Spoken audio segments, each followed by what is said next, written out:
ఓం శ్రీమాత్రే నమ. లలితా సహస్రనామ పారాయణలో భాగంగా ఈరోజు అమ్మవారి నామం 483వ నామం, 16 అక్షరాల నామం, అమృతాది మహాశక్తి సంవృత. ఈ నామంతో అమ్మవారికి నమస్కారం చేసుకునేప్పుడు ఓం అమృతాది మహాశక్తి సంవృతాయై నమః అని చెప్పుకోవాలి. అమృత మొదలైనటువంటి మహాశక్తుల చేత పరివేష్టించబడినటువంటి తల్లి అని చెప్పి దీనికి స్థూలార్థం. సరే, ఇప్పుడు 16 శక్తులు చెప్పుకుంటున్నాం. ఆ 16 శక్తుల్లో మొదటి శక్తిని అమృత అన్నారు. అమృత మొదలైన దేవతలు అమృత ఆది అన్నారు. ఆది అంటే మిగిలిన 16 శక్తుల పేర్లు మనం చెప్పుకోవాలి. ఆ శక్తుల పేర్లు అసలు ముందు 16 శక్తులు ఏంటో తెలుసుకోవాలిగా. ఆ 16 శక్తుల పేర్లు అమృత, ఆకర్షిణి, ఇంద్రాణి, ఈశాని, ఉషక్కేసి, ఊర్ధ్వ, బుద్ధిద, రుకార, లుకార, లూష, ఏకపద, ఐశ్వర్య, ఓంకారి, ఔషధి, అంబిక, అక్షర. మొత్తం 16.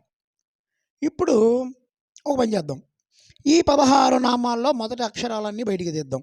అ, ఆ, ఇ, ఈ, ఉ, ఊ, రు, రు, లు, లు, ఏ, ఐ, ఓ, ఔ, అం, అహ. మొత్తం 16 అక్షరాలు.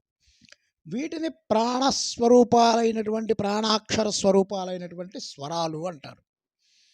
ఈ 16 అక్షరాలు 16 దళాల్లో ఉంటాయి.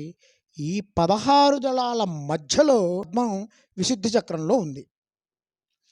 ఇక్కడ ఉన్నటువంటి 16 అక్షరాలు ఒట్టి అక్షరాలు కాదండి, దేవతలు.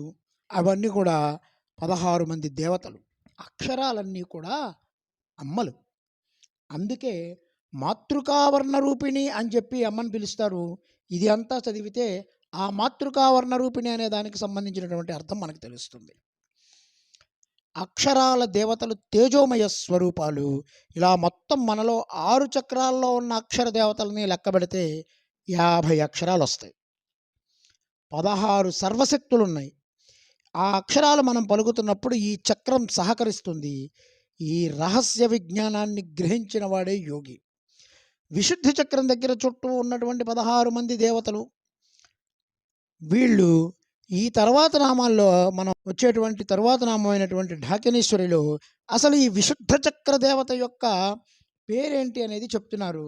దాని వివరం మనం రేపు తెలుసుకుందాం. ఓం ఐం హ్రీం శ్రీం అమృతాది మహాశక్తి సంవృతాయై నమః. ఓం శ్రీమాత్రే నమః. ఓం శ్రీ మహారాజ్ఞే నమః. శ్రీమత్సింహాసనేశ్వర్యై నమః.